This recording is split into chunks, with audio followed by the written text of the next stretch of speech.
All right. Congratulations, Simon, Thank for your brilliant movie, and it was fantastic. It's well-paced and character-driven movie. And tell us why the title, The Tap Theory.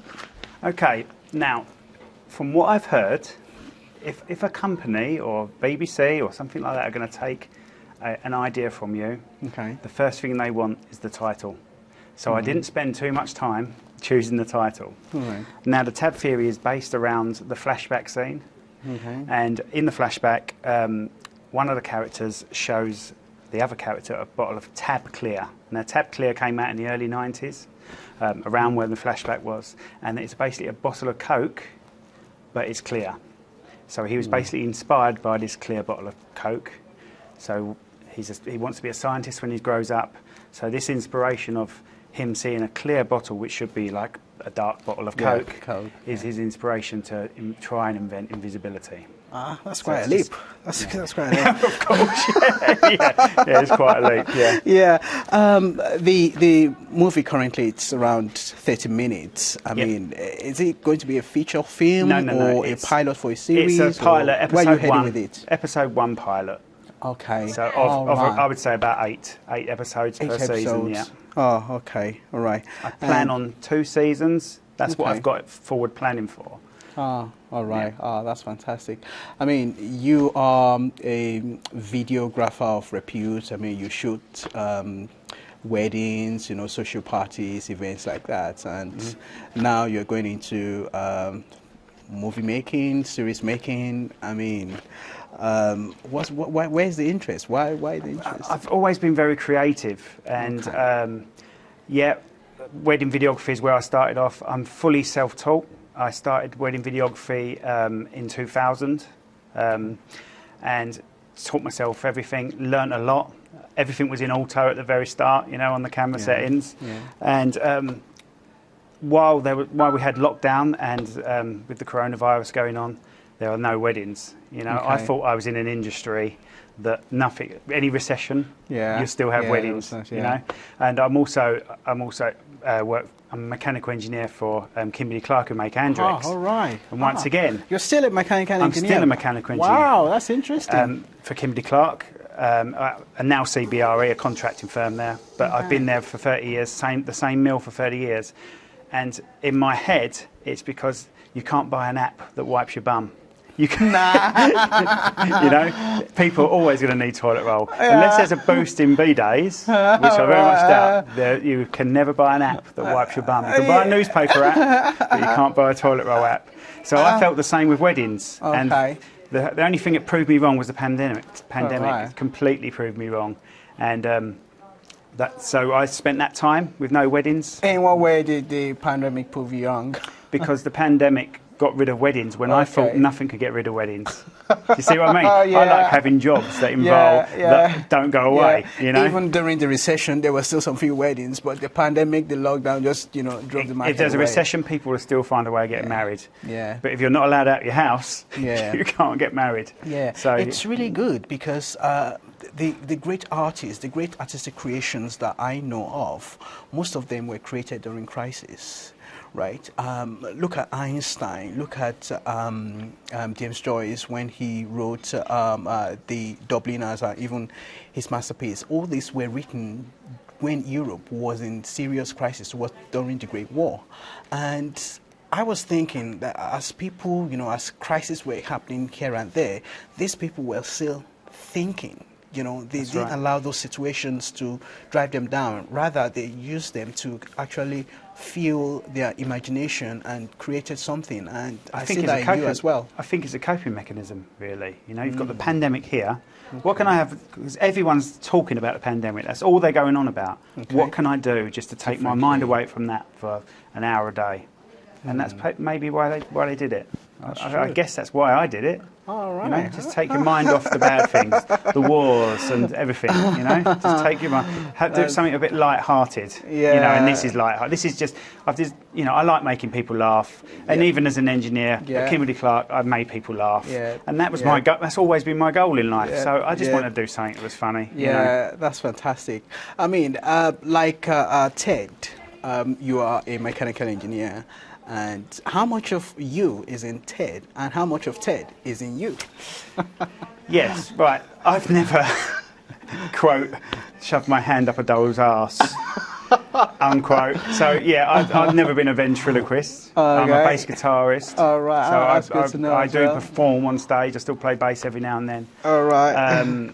Yeah, and I've been in drum corps when I was younger and things like that. So I've always been music related and creative. All right. And I'm an engineer. So the thing we've got in common is we're both performers and we're both engineers. All right, that's fantastic. So how does your engineering background, engineering skills, and skill set and knowledge, how does it drive your creativity or your movie making? I think it helps my movie making because I was a project engineer. I was involved in projects at work, and I had a lot of help with this movie, but I did all the planning. Okay. And even tonight, I've planned all this, so I'm used to planning. And I feel that really helps. If you've got no planning in you can't make a movie. You can't make it. You can't make a movie. Yeah. Does it help in the calculations of the angle shot or blink shot or the lightning? Does it help in such regards? Not really. Obviously, you've got to know what time of day to shoot something outside because of the sun. And don't get me wrong, filming a wedding and filming this is two completely different jobs. All right. A wedding, I've got one chance. If they're coming up the aisle and I mess it up, I can't ask them to stop and go back. Two completely different jobs. So even though, yes, I'm filming and I'm editing, I see it as two completely different roles. No, that's true. That's true. It's the same artist. I mean, some of the great actors and actresses on movie sets, they said acting on the theatre is much more difficult than acting in movies. One chance. Because it's all about one chance, that single chance. Once you blow it, that's it. But in movies, you can take one, take two, take three, up to take N. Exactly. So, but in theatre, you can't get it wrong. So I can see the same comparison, the same similarities there. So when it comes to a wedding, I'm filming multiple camera angles for the ceremony. Okay. Right. I even film with a GoPro on my camera. So I have my normal camera with a GoPro on top, filming exactly the same angle. Because if the battery goes without me knowing, I've got a backup. All right. And touch wood, 20 years, I've never failed to produce a video for a bride and groom because of a failed camera or something like that. Oh, that's good to know. Touch wood, I'm still filming weddings, so I shouldn't have said that. But so and it's little things like when you're driving to a wedding ceremony. Yeah. You don't just put all your cameras in one place in the car. So if you put your cameras in the boot, I make sure I've got cameras dotted around the car. So if I get rear-ended, I can still jump in a taxi and go and film someone's wedding. Where if you're going to a movie shoot and it happens, we just have to do another day, unfortunately. So there's a lot more at stake with weddings, but it's unfortunately you haven't got time to be as technical with your camera angles. So I learned a lot about lighting, and I failed with some of the lighting in this sitcom. Without a doubt, I did. And funny enough, some of the lighting failed on me and broke, halfway through. Yeah. But I've learned a lot from it. Yeah, but generally they were really brilliant. I mean, there's a mixed balance between the outdoor shots and the indoor shots. Yeah. And I mean, I know that the indoor shots really calls for different kind of lighting beside the outdoor shot. I mean, walk us through. Some of the lighting strategies that you employed. Yeah, it's a budget thing, really. I borrowed people's houses for those shots. So that was my cousin-in-law's house that we filmed in the living room and the kitchen. And the sun was beaming through her window. And she had no blinds or anything like that. And I knew that after the shoot there, they were going to do their kitchen. And I was like, would you like me to buy you some blinds for your new kitchen? No, we're not having blinds. I'm like, oh, no, I've got to deal with this sun coming through, you know what I mean? I really wanted to block it out, but based on budget and things, I couldn't. So I had to try and make the room as bright as possible with a filter inside just to try and match the sun. And it's like trying to match the sun, it's impossible. So obviously those two shots, the living room and the kitchen, would have been far better off in a studio. but I've kept the budget down. You know, the budget was under £5,000 for this episode.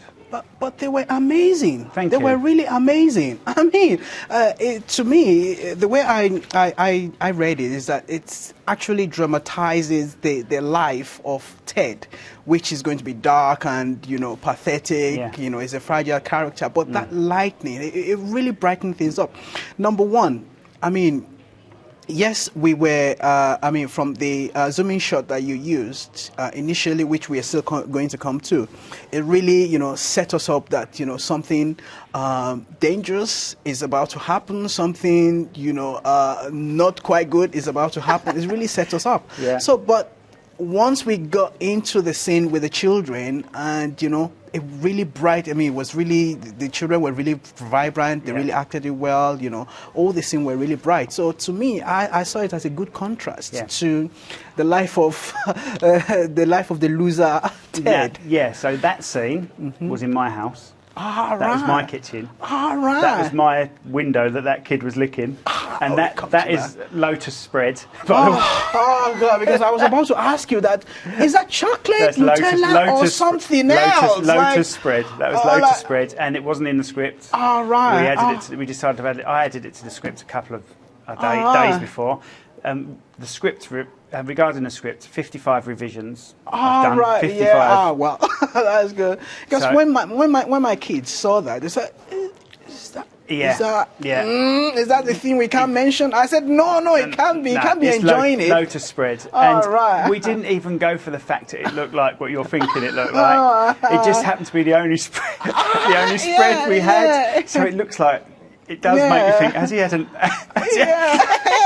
But that wasn't even an intention, but I thought, let's leave it in, you know. Because I just wanted to show a little bit of chaos. Okay. Yeah, and with limited amount of children. Remember, this was filmed in lockdown, so I had limited amount of people. The club scene, for instance... the club scene. I couldn't use more than, I think it was 20 people. For the club scene. It worked. I hope it did, because it worked. The problem you have when you're filming it and you've been in the environment and you're seeing beyond what the camera sees, you can't unsee that. So it needs someone that wasn't there to know, did that feel like it was reasonably busy? You know? And the reason why it worked is the lighting, because the stage was lightened very well, but the audience, you know, you darkened it. So it's only the members of the audience in front that you see, and it creates the impression there are still more people at the back. Good. So the lighting make it work. It's exactly what we did, and it was filmed in here. So we had these these lights shut off in stages. So we had the lights on at the end, and we just shut these ones off just to create a bit of depth. Like you say, just try our best to make it look like it was full when there was really 18 to 20 people sitting watching it, you know. It really worked. It really worked. I mean, in this pilot, you were the director, you were the cast director, you were the producer, you were the, you know. Is this because of expediency, or you really enjoy being, I love you it. know? I love it. It's really nice. I love it, and, you know, I don't know, personally, this is going to sound really unprofessional. I don't 100% know the difference between a director, a producer, and a director of photography. Because I did the lot, you know. And I just keep looking, I think, what is the, you know. I don't really 100% know, you know. Maybe that's part of the new things that you are bringing into the field. The mere fact that, you know, you cross all the boundaries, and I acted in it as well. And you acted in it. Maybe this is one of the reasons that's going to give, that's giving the pilot an edge, because you blunted all, you know, all barriers. You know, you just, you know, went through the whole thing like a colossus. I think that's one of the things that gave it a special edge. But okay, in terms of your strategy, your shot strategy, I mean, how do you plan your shot? How do you execute it? How do you use it to inform the narrative and drive the plot forward? Okay, so for instance, when we first meet the magician, I purposely had that angle low to show some dominance in him. I was once told by an old boss of mine years ago that he had to announce redundancies. And what he did is he made his chair as low as possible, and he made the people who was making redundant their chair as high as possible. So they showed a bit of dominance. So for once, he wasn't the dominant person. He was saying, you know, unfortunately, you haven't got a job anymore, you know. And that's what you got to do. If you want to show dominance, you have the upper ground, you know. So that's what I was basically achieving, trying to achieve with that. I think that's one of the best. That was one of the most powerful scenes and one of the best shots actually in the pilot. There are some other ones like the opening shots. They were also really good, but that one and the reaction shot. I mean, you just showed Ted, you know, in a pathetic situation, and you would not just but sympathize with him because yes, I mean, he's a father of two. He is separated. You know, another man is now in charge of his house. Is Mrs. And also about to destroy his career that is growing. And I kind of know how he feels, right? In a weird way, I know how he feels. Triumphing. Oh God, you just felt. Oh man, it was beautifully achieved. And those are my children. Those two kids are my children. And it breaks my heart every time my son turns around and says, "Bye, Dad," to Ted. I'm like, he's not your dad. You know what I mean? And he knew he's 4 years old when we shot that, and he knew exactly what he was doing. I couldn't believe how good he was. He was like, "Yeah, okay, I'll act that out for you." And if you watch him in that scene, my son is just perfect in it. You know? They really pull it off. They do pull it off. And your daughter as well. That's my daughter, your daughter and your son. According to the credits, yes, daughter and son. They really added, you know, the allure to that scene. And it's really fantastic. For budget reasons and COVID reasons, they have two roles, so they're also dressed up. The spaceman is also my son, but with a lot longer hair. And the ninja is my daughter. I've forgotten the name of this French philosopher that says that creativity flourishes when there are many constraints. It's not when there's freedom. It's not when there is, you know, abundance. But when there is constraints, that's when creativity flourishes. That's very good. So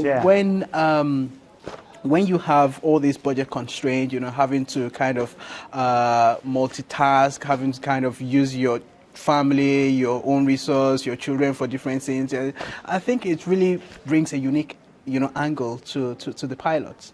I think you're right, actually. If you've got every resource at your hands, then there's a part of your brain that just switches off. That's correct.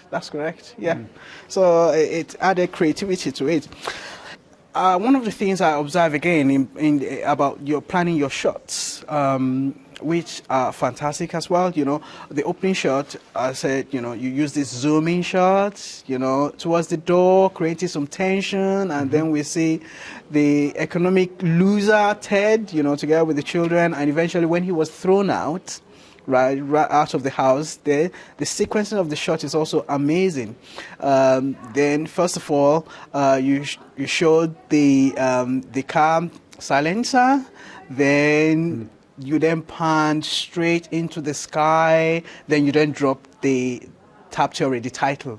That was really fantastic and amazing. It's really good. Then I discovered that you use the same shot sequence when you're introducing Marvin, your character. I did. Yes. So that zoom-in shot. Are you trying to say something there, or is it just coincidence? I don't know if that's a bit of wedding editing in me. Okay. Welcoming you into the property. Okay. All right. Do you see what I mean? That's the way I looked at it. The first shot originally wasn't going to be there. It was going to be straight into Ted, a close-up of Ted. Right, now let's tell you a story about Captain Blackbeard. That's how it was going to be. And I thought, would that work? No, I want to set the scene. So that's when I basically shot the front door, and we were trying to make balloons fly around. These balloons would not fly around. They would only drop to the floor. So that shot is actually a fixed shot with the balloons dropping to the floor, and then post-edit reversed, so the balloons gradually floating up, and then we zoomed it in post-edit. All right. And it to worked. Create a little bit of a party scene. So you just see the door at first. You don't even know it's going to be a party. Then you see a couple of balloons. And then you know what's going to happen. You know, there's some sort of party going on. Then you hear the kids, and then you hear the story. It's really amazing. It's really amazing. Then you kind of doubled. You used the same shot sequence when we were introducing Marvin. Just welcoming you into the. I mean, zoom in tension, zoom in shot like that into a door like that, welcoming, because I was feeling, I was almost quaking in my boots, like. That's good. That's good. No, I like that. I like that. I mean, like, with the Marvin, was you squared with the Marvin shot though? Yeah. Because it was further out. Yeah. You were getting the whole house. Was that scaring you, moving in slowly on that shot? Slowly, yeah. Was that worrying you as well? It was, yeah, it was. I was like, strange. yeah. Strange. I mean, if it's welcoming, how about, I'm just thinking that, like a reverse, like, point the camera outwards, then start, trolling it backwards. That's what I was thinking. Yeah, but there's lots of angles that can do it. It's just how you interpret. That's it. That's it. It's also about interpretation and the context. My really. goal was you guys needed to know that was a kids' party in a house. Yeah, that worked. That and really it worked. Yeah, and the goal for Marvin was you needed to know it was in some sort of manor house.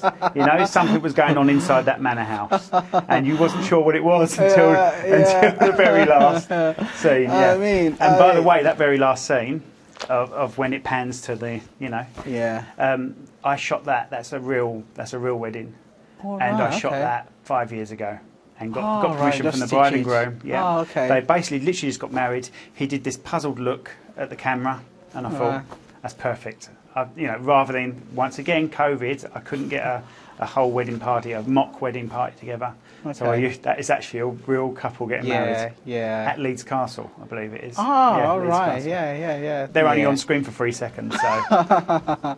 Yeah, and talking about the timing, in fact, setting this tone for the pilot in the beginning, I noticed that, many of the shots, in fact, almost all of them, they have average of maximum of 7 seconds before you cut. And it really set this tone for pace. For the pace, yeah. Do you want to kind of talk about that more? Well, when it comes to the script, my script is far longer. There was extra scenes with Sally, the girl that throws the ball. Yeah. He was going to go into her shop and chat about that, and the things between Sally and Marvin, because Marvin's doing a favour for Sally by filming that wedding. She was going to tell him that in the shop and everything, but you've got to keep these things down. You've got to keep scripts down to 30 pages if you're entering script competitions. You've got to keep them down to 30 pages. Yeah. They say that a page equals a minute, and I was writing far too much, and so I had to bring it down. But I also needed to keep it pacey because you're introducing the audience to a brand new story. Yeah, so they really want, so you've got to start going on. And even though the characters, apart from Ted and Ryan, were briefly in it, the other characters, you've got an idea of what they were about for future episodes. The two girls are going to be in a lot more episodes. That's correct. That's correct. Because it's really kind of acting like a teaser for the future. It's like keeping on the suspense, because that character of Sally is something that we want to see more. Oh, definitely. The character study is quite unique, because the first time we're going to see her, we first of all heard her, speaking on phone to Ted on the bed. Yeah. So then later on, psychopath. She just threw this thing at the bartender, and it was like, what's that? Like, how can she behave like that? I mean, like a videographer, we actually had to run through her background, like videographer. So tell us more about her. I just wanted someone on the edge. I wanted the powerful character to be actually a female character.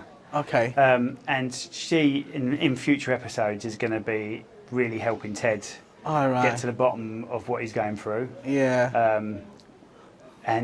So I want her to be one of the main characters. She will eventually, be a close friend. Like he says, when the titles come up, she helped him through his separation. Yeah. And she's going to help him through this. We can't wait. We can't wait for us to see how she was able to help, because she has no empathy from what we've seen so far. So how was she able to help through the gap? But if you listen to the end of the conversation, she is like, "Are you okay? Are you okay?" Yeah. But if you cross her, then you're a dead man. Right, so, which happened to Marvin, of course. Right. She don't take no prisoners, but she has got some empathy. Okay. You just haven't seen it yet. Yeah. I mean, I guess I'm speaking for many of the viewers when I say the favorite character in the pilot is Marvin. because I mean the costume just is just spot on. The gags, the jokes, it's just spot on. Was that deliberate? That's got to be you. No, it wasn't deliberate going to be me. Do you know? I don't know if you've ever seen Extras. Have you ever seen Extras by Ricky Gervais? Yes, I've seen Extras. Yes. There's a guy in it called Bunny, who's a very camp guy. Yeah. I wrote it based on him and David Dickinson. All right. David Dickinson, the antiques guy. Yeah. And that's how I wrote it. And we looked for someone. We were looking for a number of people, and no one sort of hit the mark. And then the guys helping me with the castings, I said to him, look, I'm going to record myself to give you a rough idea of what I'm after. So I recorded myself doing the scene in the house, sent it to them, and they said, you've got to play Marvin.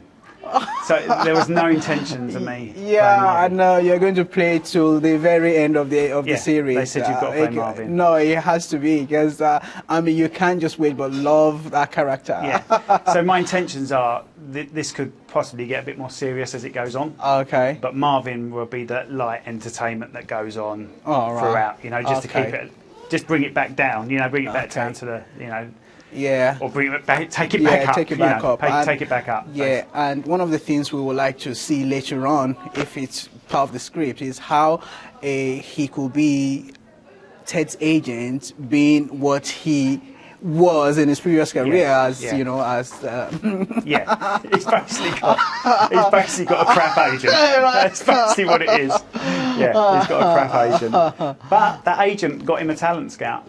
He got him a talent scout there to watch it. Yeah. And the talent scout obviously left just before things started getting up. hot. Yeah. But he did his job. He got him a talent scout there. Even though his great. idea of he only wanted a talent scout for certain reasons, he got that scout there. So there's something about Ted that is in all of us as we are, kind of journeying through life, trying to achieve our goals, life ambition, many failures at first, but we keep on striving, we keep on trying despite distractions, despite disappointments, and so on and so forth. It's really, there's something about him. So it's so easy at first to identify with him, and there was really almost no character in that pilot that's, seeing him for who he is, encouraging him, saying anything positive about him. That's right. He's 30 years he's been trying to So 30 years he's been sticking to that. Yes, he's a mechanical engineer. Yeah. But his heart isn't in that. Yes. 30 years he's been trying to make a success of being an entertainer. I don't even think he cares that it's a ventriloquism. Yeah. I just think he wants to entertain. That's his life, Yeah. And he just keeps getting hit with other things in his life that's affected correct. it. That's correct. Yeah. Because in theory, he's not that bad. He's not that bad a ventriloquist. No, it's not. But every time something important happens, like he gets an important gig, things have gone wrong. Things go wrong. Yeah. So one could really empathise with him, feel for him. But the only character that seems to see him and say something positive about him is Rachel. Eventually, at the end. Yeah. And, it was really shocking to us when he, started getting, some negative things to say about Rachel himself. Yeah, but Why what was that? What was his last, the last time we see Rachel was 30 years ago. Yeah. And she was this girl that was, you know what kids are like. They're horrible, aren't they? Kids don't care. They don't care about people's feelings. Yeah. So they thought she was ugly Rachel, and she was smelly and all this business. But Rachel was going through stuff at home that no one cares about when you're a kid. That's correct. You don't know her background as well. And you'll find out that she hasn't had a bad life. She moved away. That's why he's never bumped into her. She comes back. And she's doing okay. Yeah, she's separated, but this happens to everyone. And I think the shock is because she's now very pretty. She's pretty, and he's like, "How can that be you?" Because if you look at the dream, he imagines her to be some sort of witch type thing, crazy. Yeah. When she actually turns out to be pretty nice. To be an angel. So the last time he mentioned her was the arse picker. Yeah, the arse picker when he was talking to. So it just came out while he was shocked. Arse picker. So he blew that immediately. Wow, it just felt. I mean, it's good that you're giving us a kind of a background to Rachel as well now, because one could see why she was able to empathize with Ted, because she herself had some, not so good, not so bright background. So when he saw him really struggling on the stage and all the disappointment and so forth, she could empathize. Yeah. So and she went and commended him. On your first time round of watching that, would you have known that the girl in the audience had anything to do with the end? No. So if you re-watch it, you'll see that everyone else is booing. She's not booing.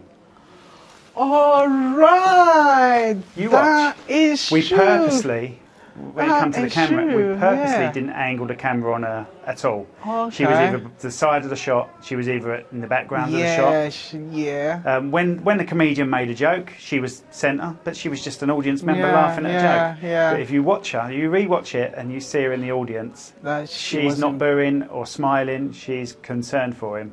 All right. Yeah. That's good to know. That's good to know. So that is a powerful story strand there for the next series. There. Yeah. That's really good to know.